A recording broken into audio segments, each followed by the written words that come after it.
Welcome to Tailoring Talk. I'm Roberto, Revilla, bespoke tailor and weaver of superpowers. I prepare my clients and listeners to win. We'll meet self-starters and creators, dive into their journeys and uncover valuable lessons to help you be the very best you can be. Please help the show to grow and help more people by hitting subscribe and giving us a rating. Today's guest is the CEO of Jetset World Travel, which she scaled from a one-person operation into a team of over 70 dedicated members, recognized on the Inc. 5000 list of fastest growing companies. She got the MBA she never wanted by navigating her industry's greatest crisis while expecting her first child. Also the host of the Who Made You the Boss podcast, she's dedicated to leveraging the illusion of control and teaching others how to turn obstacles into opportunities. Tailoring Talkers, please welcome Lindsey Epperly to the show. Lindsey, how are you?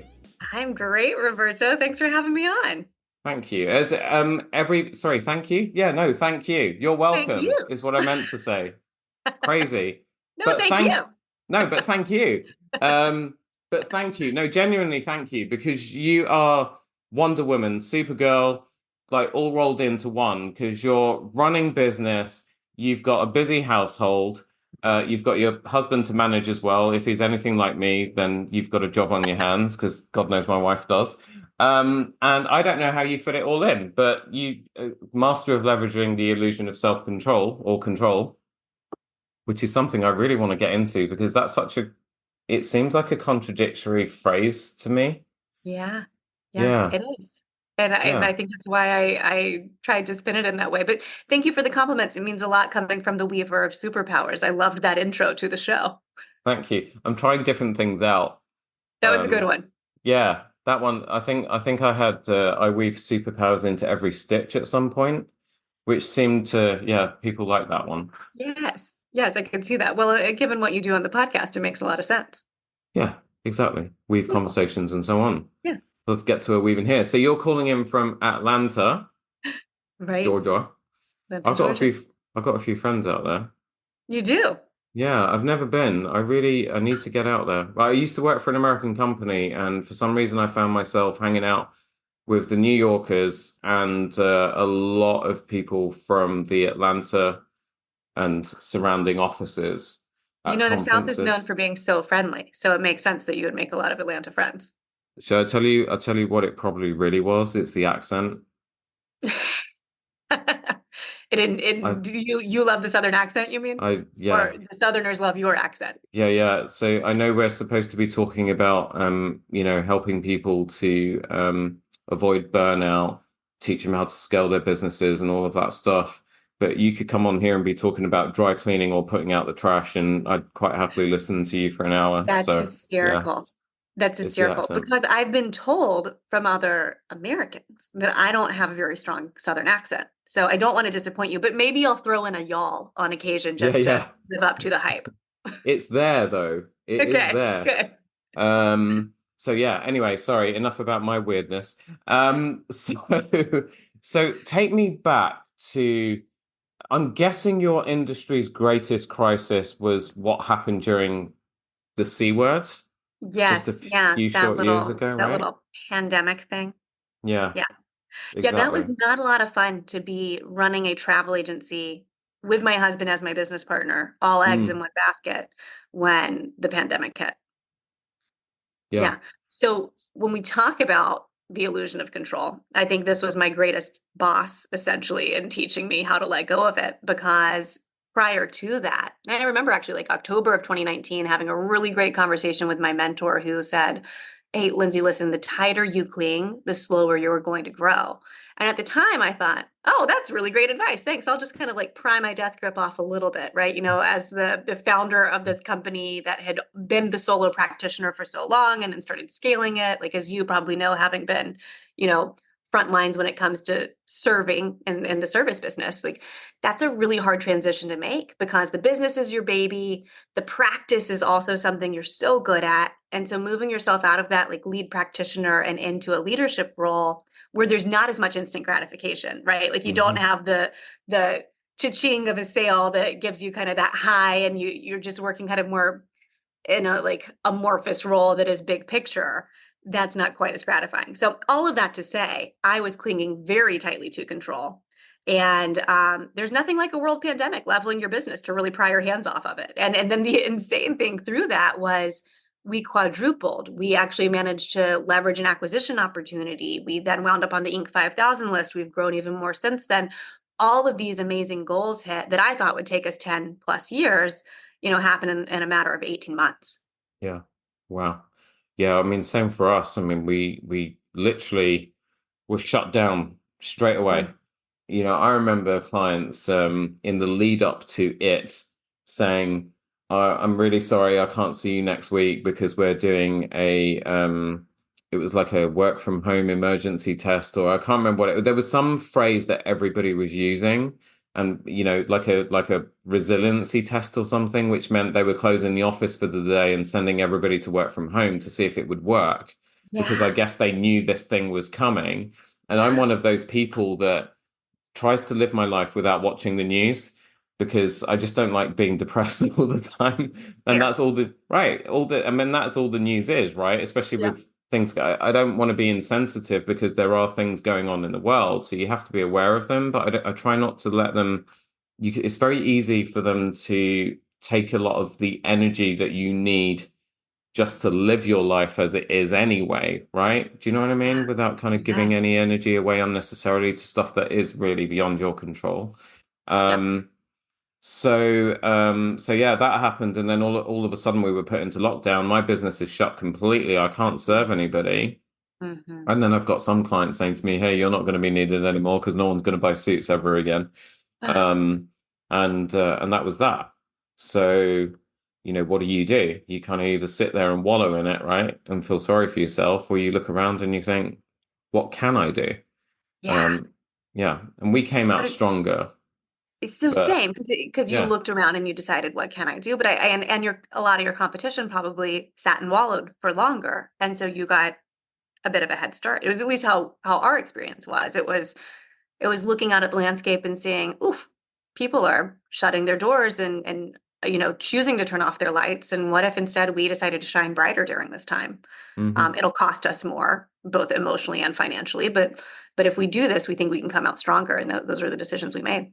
Yeah, because I guess similar to me, initially your reaction is people aren't flying, people aren't Right. traveling. Planes are Pla- literally grounded.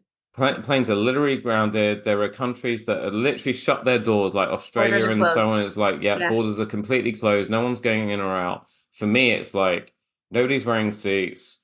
Nobody needs to get anything made. They're all going to be at home working on Zoom calls in their gym jams and pajamas and jogging bottoms and whatever crap Yeah. people wear, and still wear these days. But then you kind of get yourself some breathing space, and you must have had to have done that. You must have had to have really wrenched yourself away from the business, taken your hands off the steering wheel, and then just kind of gone and done something else with your other. Well, I mean, you were pregnant at the time, right? Yeah. Oh, Yeah. okay. So you had No. that to deal with. just just like a ticking time bomb of knowing that I have to bring a baby into this whole scenario Yeah, too. yeah, Yeah. yeah. Yes, well, and Roberto, we had a home under contract and we had to make the very painful decision of do we keep our business or do we keep our home? And so we, actively every day we're making tough calls on what this looks like and what's our run rate now that we have that money to put toward the business, how long can we survive? And yeah, so yes, I wrenched myself away in many ways because my husband recognized, hey, this is actually going to be very unhealthy on the pregnancy if you are, the complete leader here, if you're the sole leader here, and we've got that to worry about. So he really stepped up during this time too and said, I'm going to oversee all of the cancellations and the postponements and the team at the time, and you sit in the role that you want to be in. And for me, that was a leadership role. I had been sitting as the CEO. It was a 10-person operation at the time, and now we're close to 80, I think over 80. And so I got to kind of try on an actual leadership hat, right? Like I'd always been a leader, I'd always stepped into that. But I think focusing on how can I inspire others, how can I move and motivate, which is something I feel very drawn toward, and something I've been able to do through business and through my words and writing. And now I have a podcast because of that skill. But all of those skills were really refined during the pandemic. To your point, you have to kind of shift your focus, or else you'll drive yourself a little crazy because you can't do what you love doing, which for me was planning travel. Yeah, exactly. I mean, I guess how did you flip the switch? Because for me, it was like one day, so I went and did food deliveries because I have a motorbike, scooter, Vespa, whatever you want to call Mhm. it. And I was like, okay, well, I need to protect the cash that's in the business and the cash Mhm. that's in our savings and kind of make that last as long as possible. And I think we went into lockdown in March and we worked out that we would be dry financially by August. That's the Mhm. longest that we could survive, assuming no sales, right? Right. Right. So I was like, okay, I need to bring some income in. So the first thing I did was like take food jobs with Uber and Deliveroo, and I was just delivering. The irony here, Lindsey, is that when I was younger, and I get clients that had asked me to pick items of clothing up from their offices for repairs and stuff, and I turn around to them and say, I'm not a pizza delivery boy. I literally became a pizza delivery boy. Uh, So karma. But but that gave me the kind of thinking space. And as I looked around, I was like, I don't think this is going to last forever. It's one of my mhm. clients actually told me, he said, this is a speed bump, Mm. in the grand scheme of things. It's not going to last forever. Um, and also I looked around and people weren't walking around naked. So Still for wearing me, clothes. still wearing clothes. Yeah, thank God, right? Well, lockdown one, everybody got into shape because everyone bought Pelotons. And then Yes. lockdown Yes. two, people kind of stabilized. And lockdown three, we all gave up on life. And my guy clients just put on so much weight. It was crazy on Uh, average. So yeah. thank God they were still wearing some form of clothing, right? Anyway, so so yeah, so for me, it was about knowing that this too shall pass, Yeah. and at some point you need to be ready for when it comes back. And now that I have talked at you while trying to ask a question, I think I know the answer to what you did is you stepped back, took yourself out of day-to-day sales kind of role, Yeah. moved up above the business so you could get a real bird's eye, and then you started to get strategic to then get ready for the time that people were going to get back on planes and Yes. start flying around. Exactly. And we use that time. And but honestly, Roberto, I'm like you. I am driven by the dollar, and I have 1,000 ideas before lunchtime. And so, as soon as this happened and like profit is dried up, my first thing is like, why don't I open a cookie studio? Why don't I open a hat making studio? Why don't I, like I'm like coming up with other businesses. And there was one morning that my husband, we had a big whiteboard that just lived in our living room during this time. I hated that thing, but one morning he had written on the whiteboard, no new ideas, right? Like stick to what we know. If we're gonna hold this out, we're gonna hold it out. And so you're right. My time then was spent, okay, moving high level, but then also I understood a big problem in our industry was that there was a lack of leadership. And because so many others were kind of shuttering their doors and going into hibernation, there were a lot of individuals that said, I don't have anyone to talk to about this. And Mm. I'm craving community, and I'm craving someone else who feels the exact same thing that I do right now. And so we were keeping our lights on. We knew, same as you, we knew we have X amount of months that we can run with this. And then luckily government assistance kicked in and helped us last longer. But, Yeah. stay humble. Did I ever want to be the type of person that was applying? Not type of person, that came out very terrible, but I never imagined myself, to your point, you never imagined yourself as a delivery boy. I never imagined myself seeking financial aid. And Yeah. like I had always been upward and to the right in my business. And so it was a very big, eye opener and perspective changer and understanding and now relating of like, anything can happen to anyone anytime. And how do we, that gave me a lot of understanding, a lot of empathy. During this time, we opened our doors to everyone in our travel advisor community. So it was not competition at the time. It was, hey, even if you work for or you own a competing company, come be part of our conversations because we see that there's a lack of this out there. So we created this kind of community. And did that add bottom line dollars at that moment? No, no one could afford it because we're in the middle of, the industry's greatest crisis. But that eventually created our opportunities down the line. It helped us grow organically.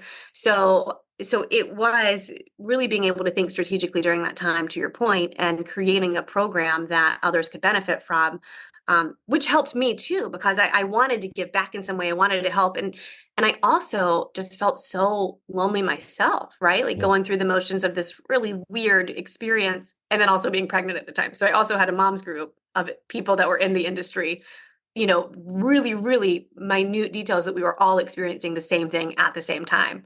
And that was just wild. Yeah. I think it's testament as well to the kind of American entrepreneurial spirit or whatever. I don't know, but I mean, that's Yes. what Yeah. one of the things I miss about living and working in your country. Um, is just how you're kind of able to do things like that and bring people together for a common cause. Over here, I tried to do the same thing. So tried to set up a round table, reached out to other tailors, which is Yeah. very unlike me because the industry knows that I kind of generally don't hang out with everybody else. Um, and I said, look, guys, we're in this together. And let's just meet regularly, just share ideas and so on, and just try and get all of us through it. Because at the end of the day, yeah, we're competitors most of the time, but the world's big enough for all of us, and we want to make sure we're all here afterwards. Nah, nah. Nothing happened from it? I'm just gonna wait until people start buying suits again and go back to the office. And I was like, Yeah. yeah, but if you do that, then you'll die. Because Yeah. we don't know Yeah. that that's gonna happen, right? Yeah. Mental health, So though, I yeah, mean, during that time, everyone had their, individual experiences and what that did to them. And it's so interesting to me now that the world has opened back up, that a lot of us have just chosen, like, let's just move on. Let's not talk about it. Let's not. And I think it's important to, address a lot of the, such a strange and crazy experience that we went through. Like that, for me, though, I process verbally, as you can probably tell, and with words and writing. And so I needed to like get it out of my system and process it in that way. My husband, on the other hand, is an internal processor, and he's like, I don't want to talk about it ever again. Like, let's just move forward. yeah, exactly. I mean, for me, I think it's what I say to people is you might not want to talk about it, but hold it somewhere Yes. in your heart. Just store it away. And the Yeah. times that you get it back out and just think about it, even if it's for the briefest moment, is when you're having a bad day or when something happens. Like one of my friends, she's a recruiter. She didn't win a deal that she'd been working on, and it really affected her that day. Yeah. And I said to her, "You got through COVID, dude." Yes. I actually take that perspective now too. And it actually, I found it has made me more of a risk taker, Yeah. because we've been to the bottom and we've lost it all. And we were able to become scrappy, become nimble. Our spreadsheet that we worked off of was Project Slim Fast, because it was all like, how can we cut as many expenses as possible? Right. Like, so we've done it, and we were able to survive. So to me, that gives me a lot more confidence that, like, let's take another risk. Let's do it, because those risks are what helped us grow. That's why we acquired during Yeah. the middle of a pandemic. Yeah. And hence the MBA that you never wanted, Never wanted right? it. We But got you've it got it. anyway. Exactly, that's it. And because we have been through it and we now have those scars, we may as well learn from the experience. Yeah, Otherwise, what was it for, right? totally. And I like passing that along to others. I have a heart for mentoring, especially other female founders and women in business, that because I know what it feels like to show up and question your worth and have that imposter syndrome, or also to tie your self-worth to your success. And I don't think that's necessarily just for females. I think a lot of individuals and high achievers do that, unknowingly. And it takes like the rug being pulled out from under us to realize, oh, wow, who am I if I'm not succeeding?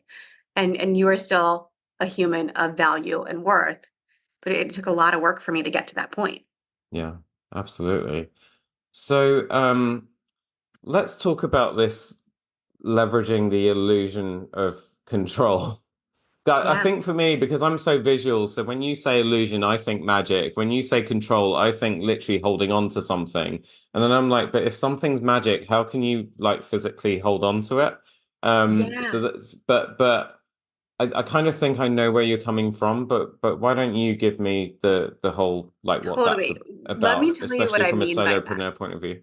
Yes. Well, and I'm like, might as well be president of Control Freaks Anonymous. I am such a recovering perfectionist always. And I think a lot of individuals that create companies, that run companies, can relate to that, because that's how you got to that position to begin with, right? Like, you have a certain amount of, I want to do this on my own, and independence.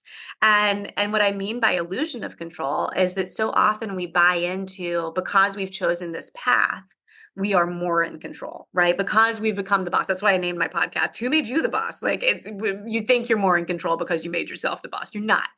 And a lot of times it takes an outside circumstance to remind us that, like, actually there's so much out of our hands. And when we acknowledge that, this is what I mean by leveraging. When we acknowledge that, and when we actually plan and strategize around it, that's when we can really take off. I mean, for me, it took that gigantic lesson during the pandemic to, so when I think of control, I think of it coming out in a couple of ways here. Tangibly, in my business, I started giving over more of the, delegating. I learned to Yeah. delegate. Like, let's put it in a very clear, simple term. It was delegation. And that took a lot to learn. But from a mindset standpoint, I think that the way that I would try to control things would come out in that perfectionism, and it would come out in my attempt to, when I was burning out. And I know you said you want to go down this path to talk about burnout, but when I was burning out, I would just get tighter on things, right? Like, I Yeah. would think, like, the tighter that I cling, the more control I have. And maybe I won't burn out anymore if I just start, like, tightening up and getting into everyone else's business. And so a lot of that illusion of control was the mental hurdle. Yeah. I think I've come to realize that illusion of control recently. So I always like Mm, putting myself up as an example, and I'm also a method podcaster. So I will literally have an accident, have a mental breakdown, burn myself out, or go through what I'm just about to tell you, yeah. to benefit our audience and help my guest along as well. So my I had a VA, Mhm. and it started off great. And we've tried the whole VA PA thing before, and it's always been difficult. It's never lasted more than a couple months because I am such a control freak, and everything's got to be done the way that I want it done. And I preach to everybody else, 80% is better than 100% not done, right? Yeah. Um, and um, and it's never worked out. But with this one, we went about 18 months, and then all of a sudden, um, I take responsibility, because it was my responsibility to make sure that that person had all the things that they needed to do to fill their hours and so on. But then there was you have the angel and devil Hmm. on your shoulders, and as an entrepreneur, I do anyway. And the devil's always there, sort of saying to me, she's goofing off, she's not doing. She look at what she's actually producing. That's not full-time work. You could do that Hmm. yourself in like half an hour a day. So why are you paying that person? Just take it. So all of this was going Yeah. on, and it festered for weeks and weeks. And then eventually I had a conversation with her, and then we just agreed to part ways. Mm. And she took some responsibility as well. She said, to be quite honest, I can't argue with anything that you're saying. Um, and if you'll give me a chance, I'll do better. But it then felt really awkward, and I was like, okay, well, maybe it's not going to work out. And then she resigned. That was that. Fast forward a month later, I'm freaking drowning Yeah. because the little things that she was doing, put to the side that, Yeah. maybe, there's some things that she shouldn't have been doing, whatever. But the little things she was doing were making a huge Mm. difference. The Yeah. domino effect was enormous. Yeah. And I turned around to my wife yesterday and I said, I didn't tell you, but I'm telling you now. This brings us on to working with your spouse. Right. But I'm telling you now, I've booked a call with her for Saturday, and we're going to have a conversation. She's willing to come back. Mm. So we're going to work out how we're going to work together and do things differently to how we did it the first time round. But I Yeah. said to Carolina, I need her back. Yes. Because otherwise, it's like we were actually taking a step forward as an organization, as a business, Hmm. and we're backpedaling. We're not just backpedaling fast. We're backpedaling rapidly. and I Yeah. need to stop it. So I need to get her back and we need to work it out and then start moving forward again. Uh, that's really big of you to be able to admit the areas where you had faults, the areas where you can change, and what an amazing individual that's also willing to have that conversation. It's really exciting Yeah. because if you can work through that, then you guys can continue on that trajectory. Yeah, it's so hard. I mean, I get it. I run a virtual company, right? Like a virtual company of 80 people. And so you can't constantly keep tabs on it. And I'd say majority of them are independent contractors, which is fantastic. I'm Mm. not even technically the boss, right? Like they are their own bosses, run their own businesses, and we just kind of power the back office and help them with business acumen whenever they need help. But for the team, the leadership team that we do work with, everyone's virtual, and it has been such a lesson for me, right, to learn what it means to trust when you delegate. And for me, one of the biggest, I guess for listeners, like maybe this is a good tangible tip that I learned during this process was learning to delegate the what instead of the how. And I learned this from my husband, who's very strategic and can put this in good words for me to be able to understand it. You know, when I would just like micromanage everything. And he's like, you're just in everyone's business on the how.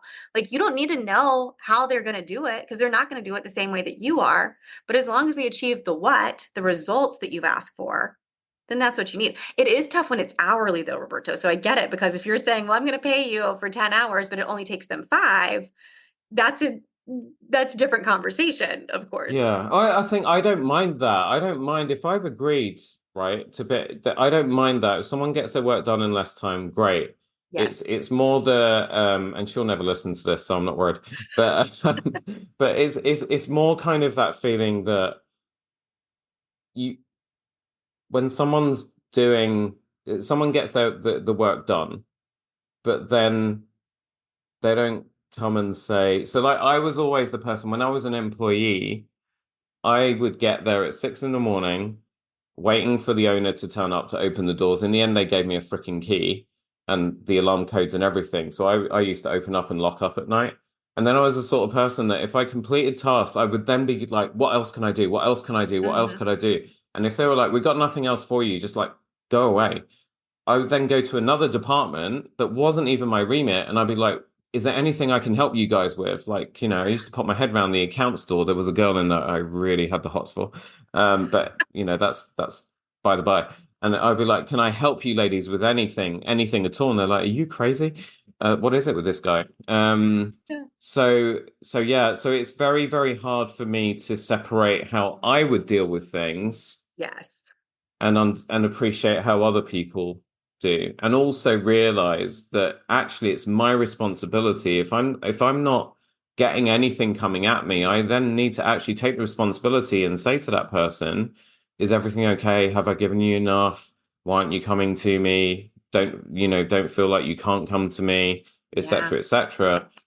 So again, this situation, it was difficult to go back, but then it was easy at the same time. And that sounds very contradictory, but the reason it was easy is because I took responsibility. And I said to my wife, I said, this situation is not actually that person's fault. Hmm. I'm the one that's meant to be leading. Yeah. This is 100% my fault. So the power, therefore, is within me to actually go fix it. Cue Yes. email. Hey, how you doing? I was just checking in just to see how you are. Do you have another role yet? Yeah. Yes. Well, and being able to see that, and especially when you saw it from the negative side, right? When all of those tasks wound up back on your agenda. I mean, that's the kind of stuff that leads to burnout so easily when you're Yeah. just overwhelmed, can't get your head above water, you're so in the weeds of your business. And I mean, that for me has been, like, it's always been when I'm burning out, it's always been not just a symptom of overwork, but a sign of where I need to start handing something off. And I personally need to evolve, right? Like that it's not just that I need to stay in the same role and give away a few tasks. It's usually I need to bring someone to this role so I can take a different role. Like that's almost always been my burnout experience. Yeah. Yeah. One of my recent guests, she described you two would get on really well actually. Mariana, I should link you two up if you don't know Yeah. her. I But love connecting. she said her kind of definition of burnout was that burnout is a result of sorry. the cause of burnout is the lack of balance between giving and receiving, Mm, yeah, that's which if really you, powerful. yeah, which if you think about it is the problem for most particularly service-based entrepreneurs. We Yeah. give so much and then we don't take the time either for ourselves Hmm. or to look at what we're doing and think, should we be bringing some help in to give ourselves the grace and space that we need Yeah. to make Yeah. sure that we can keep going? Right. Even from just the mere, when I think about both being in a service-based business, but also being in a leadership role, both of those wind up feeling pretty thankless at most points. And not that any job feels opposite, right? I think everyone starts feeling like undervalued or underappreciated. And so you start getting a little bit more resentful. And I spoke to someone recently who's a burnout expert, and she said that's one of the fastest ways you can realize that you're burning out is because resentment is starting to set in. And that happens when there's an imbalance, exactly like what you're talking about, when you were giving Yeah, more than receiving. yeah. Hmm. When you're in a situation or you put yourself in a situation where the emotions that are being generated are energy takers, not energy givers, Yeah. right? Because when you feel resentful, I mean, you think about that for a second. If we both just sit there and just think to times when we are resentful, we get angry or annoyed about stuff, um, and how much energy that takes from us as well. It can be exhausting if it's going on for a period of time. And then you think the opposite end. So think about those times when you've helped a customer or a client and they've been so happy, or you've spent your time on, I don't know, things that have just been making things better. It's the energy transfer is completely different. The feeling is completely Mm. different.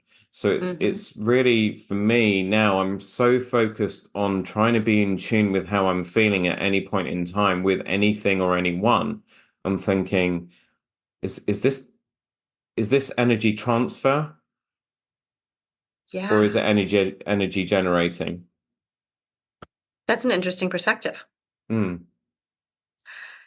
So how do you, I mean, do you keep a rolling list? Like it is just in your head? Like how do you actually tally up when you feel like you are not winning? Because it's not, you know what I mean? Like when you feel like you're in the more balanced position, I guess.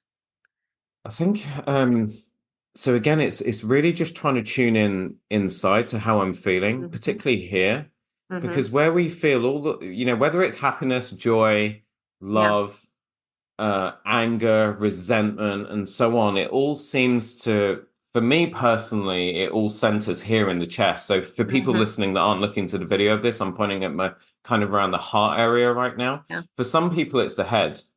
Hmm. For some people, it's other parts of their body. Any of my British listeners listening, put those dirty minds away. Um, so it's really trying to be in tune with when something's going on. Where am I feeling that, and Hmm. how am I feeling? Am I feeling light and happy? Like I went into town. I don't normally see clients on Fridays because I have Hmm. to run the business at some point. But I went in to see one of my long-standing clients because he's now semi-retired. Today was the only day he was going to be in town. And when I walked away from that and during, I was happy. I was in my element. I felt like I Yeah. was floating on a Yeah. cloud, you know? It's like I got the best job in the world. I've looked after this person for such a long time. It's been so awesome to blah, blah, blah, blah, blah. And then someone called me earlier, who I hope doesn't listen to this, um, to see if I could work with him. And as he described what he needs doing, I was recoiling and I wasn't listening to him at one point because my mind was searching through for ways to turn him down Mm, because he yeah. was making me feel uncomfortable. And so Hmm. I don't even know if I've answered your question, but that's what it is for me. It's all about Yeah. feeling. It's not even a Yes. rational decision. Like, is this going to make me money or isn't it? I mean, the guy on the call today, that's going to make me money. Yeah. But it was generating negative feelings and making me feel apprehensive. So I'm just like, I don't care how much money this is going to make us. I don't want to do it. Yes. Yeah, that did answer my question because it's an intuition and a gut type of thing, which I Yeah. I can relate to a lot. I've made most of my business decisions based off of just an instinct. I mean, I failed the only business class I ever took in college, right? So like book smarts are not my thing. And so it's more of that like tapping into, yeah, I've never thought to call it energy, but that's a good way to put it. Yeah. Sometimes I think it's good because we run at 100 miles an hour. Like Hmm. most of the time, we're making decisions super quick. We're reacting to things Yeah. as well. And I think it's not a bad thing to consider just slowing down when something comes at you. Yes. Don't just catch it, right? Because the thing's on fire, Right. right? Half the time, these balls come at us, they're all on fire. So you're juggling them and then you're just throwing them out. And sometimes you don't throw them at the right place and then you cause a bigger fire somewhere else. Whereas if Yeah. something's coming at you, if you can kind of, have you guessed that I'm a very visual person, Lindsey? If you can just be like, do you remember the Matrix? Yeah. Do you remember when Neo becomes self-aware and the agents are shooting at him? There's like a hail of bullets, but Yeah. suddenly he Yeah. gets it Yeah. and he just puts his hand up and he says no. Hmm. Hmm. And then the bullets just stop and hover in the air. Hmm. And he kind of considers and he cocks his head to the side and then they all just fall to the floor. Right. And then he's like, right, Yes. this is how we're going to deal with it. Yeah. That's Because how he's I'm slowed trying. down. Yeah. Because he slowed down. Slow Hmm. down. If something's coming in at Hmm. you, just kind of Hmm. just back up a little bit, create some space and just say, okay, what's coming at me here? Yeah. Do I Well, really and want to if you take this feel on? that, yes. It's well that I mean it's so wise because I think a lot of times we think, well, of course it's a job, it's going to feel negative at times. I just have to put up with it. But there are certain scenarios to your point of being able to say no to the wrong fit, right? Like that took years and years and years for me to learn. And I was under the impression that I needed to get thicker skin when I would feel that. And the idea to get thicker skin is to callus. And so to just like keep repeating that same negative feeling and thinking that it was going to eventually go away until my body was physically reacting to, no, you do not need to be putting yourself in that situation that makes you recoil and makes you say, I don't want to really work with this person. Like, why do that to yourself? Yeah. Because we both work with similar people, right? Hmm. They're generally wealthy, high net worth, Hmm. successful, whatever, overachievers, who are very, very demanding on the people in and around their lives. And Yeah. we form part of that. We're part of that team that makes their lives better, run smoothly, saves them time, all of that wonderful stuff. But everybody that works around you, works for you, still deserves some level of respect. I don't know where we kind of went off in this conversation, but also to reinforce the point is that sometimes I will do podcast interviews with people and I think to myself, thank God that was over because they were really hard work. Because you get people that come on, they only want to actually sell their thing. They don't want to give anything away about themselves, their company. Sorry, not their company, but they don't want to give anything away about themselves, any of the Yeah. things they've learned because they've got some coaching course or something that they want to save for that. And they, and they're the hardest work. And I'm like, I don't want to interview those Oh my people ever God. again. But you, completely different because my energy levels are way through the roof. And I'm thinking, we're going to get to the end of the time that I've got with you very shortly. But I want to do this again. And I'm actually there's some other ideas I'll talk to you about offline because this lot don't need to hear all about it. But I've got some ideas. I love it. So yeah. Anyway, so yeah, so it's energy is a big deal for me at the moment. Yeah. So Yeah. yeah, and I being in feel that. tune with that.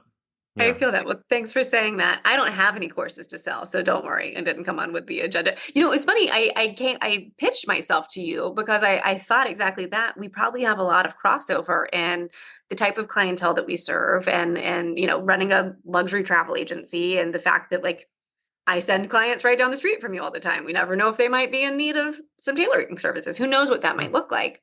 Um, but you're right. There is a good energy here, and I appreciate you saying that. And I don't really have anything to sell today. I just really wanted to have a good conversation, and I Yes. loved how you put it that your listeners enjoy. Like they're overhearing a coffee shop conversation. And a good coffee shop conversation should lead to more ideas, more partnership opportunities, more, just a good bouncing off of each other. So Yeah, I hope we've absolutely. done that today. Yeah, I hope so too. People will soon tell me. Um, so podcast, who made you the boss? which I'm sure people can find anywhere that they like to get their podcasts. How's it going? When did you start? I've just subscribed, so I'm going to be Thank like you. binging episodes like crazy. Thank you. Well, it shouldn't take you too long. It's pretty new. So I think I've got about 11 or so episodes, and our season 2 launches next week. So I'll have more for Awesome. you. But it's so much fun. I started it because I really wanted to amplify and provide credibility for what we're doing at Jetset, which was really more about the professional development side, because that's something that we really look at, that we find important to our culture. And I started thinking, well, how can I get like a larger, you know, community around professional development? And so Who Made You the Boss was born. And this idea is, especially as high achievers, as entrepreneurs, as anyone that finds themselves in a leadership role, there's oftentimes those little moments where the gremlins creep in and the inner critic says like, well, who are you to lead a team of people? You put your shirt on backwards this morning or whatever it is. Like they're going to know you don't know what you're doing. And I want to flip the script on that, because I feel like if you're running your company well, it's going to be a little bit larger every day. And every day you're running a company that's bigger than you've ever done it before. So you should feel a certain level of imposter syndrome because you haven't done it before. And so, Yeah. so my take on this is that when you hear that inner critic, give yourself a round of applause. Like you're doing something right. That means you're getting outside of your comfort zone. It's there for a reason. You don't have to listen to what it's got to say, but use it as a good omen that you're actually putting yourself out there. Yeah, absolutely. I mean, I love the kind of tagline for the podcast, a podcast for recovering workaholics. Yes. I don't know if many of those workaholics that are subscribed and listening to you are recovering at all. We're probably still just workaholics, right? Yes. Yes. You just But move through the we levels. can all work on it together. Yeah, Is my hope. I love that. Yeah. Who Made You the Boss? People need to go look for that. So Jetset World Travel, do you only deal with clients locally, or can you look after clients anywhere in the world? We're able to look after clients anywhere in the world. Yeah. So we are a completely virtual company. So Yeah. no storefronts to walk into. All of our advisors are located all over, and more than likely they're probably traveling at the time when they're working with you too. So that's pretty cool. It's a Yeah, very flexible remote job, and they serve clients going anywhere from anywhere, however we can brilliant. help. Yeah, there we go. So that's applicable to all of you, since this podcast is listened to on every continent in the world except for the North and the South Pole. That's a great reach. Yeah, that's pretty cool, right? Yeah. I mean, to be fair, some of those continents, Lindsay, there might only be one person listening, but still, Still you know, someone. some village in Africa or something. Yeah. Brilliant. Lindsay, thank you so much. We are gonna have to do this again if you will allow me to interrogate you again. Of Um, course. but I have thought of 100 different things that we can, sort of angles, things, subjects, whatever that we can go into. So let's talk about that offline. Did I ask you if you've had fun today? Have you had fun today? I have had fun today. Thank you, Roberto. It's been a lovely conversation. You're welcome. So thank you. Lindsay's going to be back, and I'm going to get that organized as soon as we come off this call. Thank you all so much for listening and joining Lindsey and I. Please do check out Lindsay's podcast. Give her some support, show her some love, leave her a rating and review once you've listened to a couple of episodes, because the algorithms have all changed and now podcasts are getting served to people fresh when they've got the newest reviews, and please do the same for this as well. You can follow the show on Instagram for latest episode updates at Tony and Talk Podcast. Highlights and news are there as well. I'm doing this outro really badly, Lindsay, because I've had such a big break from this. I've forgotten what I normally say. You can email me at tailoringtalkpodcast@gmail.com. Hit subscribe, give the show a rating and review. Click the share button. This is the important bit in your player to send this episode to someone you know who needs to hear what Lindsay taught us today. And if you love Tailoring Talk and you want to support the show, you can hit the support show in the link in the notes. Have a great week. Be good to each other. I'll be better at intros and outros on the next one, and I will catch you on that next one.